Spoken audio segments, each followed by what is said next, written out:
चले आगे बढ़ेंगे खबरों में। उस बीच बड़ी अपडेट, जो 7 राज्यों की 13 विधानसभा सीटों पर उपचुनाव का ऐलान कर दिया गया है।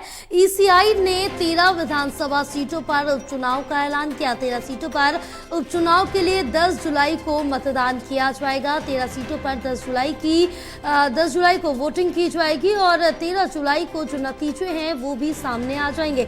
13 सीटों पर आपको बताते चले कि 13 जुलाई को नतीजे सामने आएंगे। इस वक्त की बड़ी अपडेट आप तक पहुंचा रहे हैं, जहां आपको बताते चले कि अब 7 राज्यों की जो 13 विधानसभा सीटें हैं उन पर उपचुनाव का ऐलान कर दिया गया है और 10 जुलाई को ये उपचुनाव कराए जाएंगे। ईसीआई ने 13 विधानसभा सीटों पर उपचुनाव का ऐलान किया है, जो कि 13 सीटों पर उपचुनाव के लिए 10 जुलाई को मतदान होगा।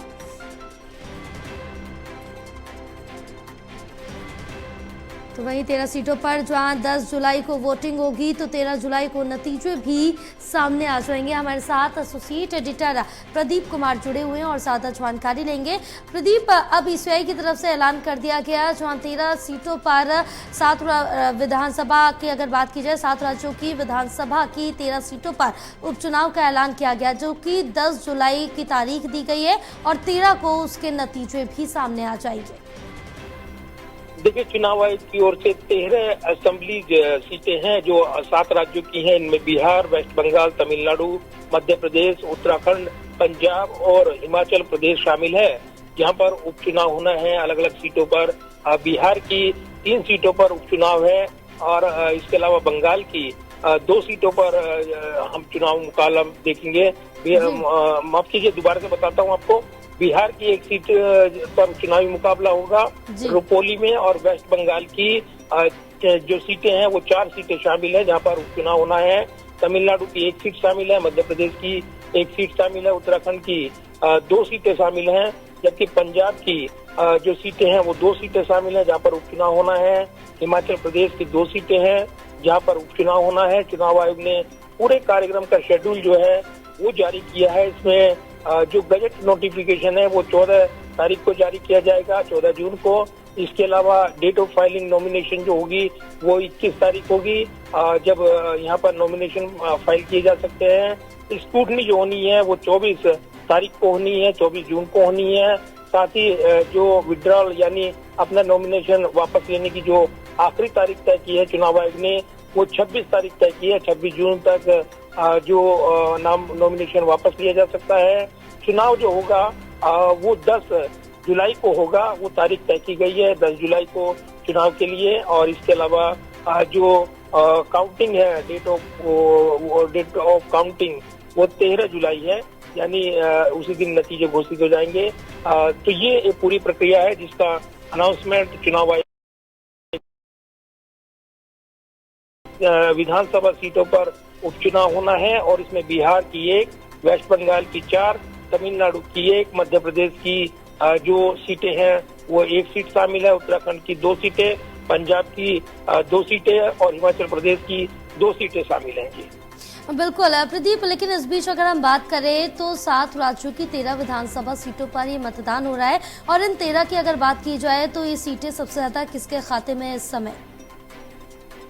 देखिए, ये जो सीटें थी जो विधानसभा के चुनाव मुकाबले में जो समीकरण बदले हैं, क्योंकि लोकसभा चुनाव में कई उम्मीदवार वहां पर लोकसभा चुनाव का रण भी लड़े हैं और जीत गए हैं। ऐसे में कई सीटें खाली हुई हैं। दूसरा, कुछ नेता दिवंगत हो गए, उसके चलते भी सीटों में ये परिवर्तन देखने को मिल रहा है जहाँ पर उपचुनाव कराने हैं। तो ये जरूर है कि ये सीटें, और ऐसे में उपचुनाव जब होता है तो जिसकी सरकार होती है कहा जाता है उसको फायदा होता है। अगर एंटी इनकम्बेंसी फैक्टर होता है तो उनको नुकसान उठाना पड़ता है। ऐसे में देखना होगा कि इन सीटों पर मुकाबले के बाद क्या तस्वीर बनकर उभरती है। बिल्कुल, क्योंकि कुछ राज्य यहाँ पर ऐसे हैं जिसमें लोकसभा में जिनको बढ़त मिली है और कुछ राज्य ऐसे हैं जिनमें अगर बीजेपी की बात की जाए तो वो अपना खाता भी नहीं खोल पाई है। और अन्य जगहों की अगर बात की जाए, पश्चिम बंगाल हो गया या फिर पंजाब हो गया, तो यहाँ पर बीजेपी को खासा नुकसान भी झेलने को मिला है। देखिए, उपचुनाव जब राज्यों का होता है, कोई ऐसा ये एक चुनावी मुकाबला होता है जिसमें राज्यों के समीकरण साधने होते हैं, और जब हाल ही में लोकसभा चुनाव संपन्न हुआ है तो आप कह सकते हैं कि अलग अलग वजह से इन सीटों पर उपचुनाव कराया जाएगा और इसीलिए इन सीटों पर अब जो 7 राज्यों की हैं 13 सीटें असेंबली सीटें यानी जो विधानसभा सीटें हैं इन पर चुनाव होना है। तो राज्य सरकार के परिणाम पर कोई बहुत ज्यादा असर नहीं पड़ेगा जिन राज्यों में जहाँ सरकारें हैं। लेकिन जहाँ तक बात हिमाचल की करें तो निश्चित तौर पर वहाँ पर हमीरपुर और नालागढ़ में चुनाव होना है। तो ये जो मुकाबला होगा ये काफी अच्छा रहेगा ये कहा जा रहा है और इस लिहाज से महत्वपूर्ण होगा कि इससे राज्य सरकार के खाते में अगर सीटें जाती हैं कांग्रेस को मिलती हैं तो राज्य सरकार मजबूत होगी।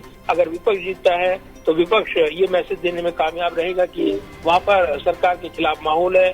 इसीलिए हमने देखा भी है कि लोकसभा चुनाव से पहले हिमाचल में खास तौर से हलचल बढ़ी हुई थी। 4 लोकसभा सीटें बीजेपी ने हासिल की हैं। तो निश्चित तौर पर हिमाचल के चुनावी उपचुनाव के इस मुकाबले पर तमाम नजरें रहने वाली हैं जो कि कहीं न कहीं समीकरण बदलते हुए नजर आ सकती हैं। तमाम जानकारी साझा करने के लिए प्रदीप बहुत शुक्रिया आपका।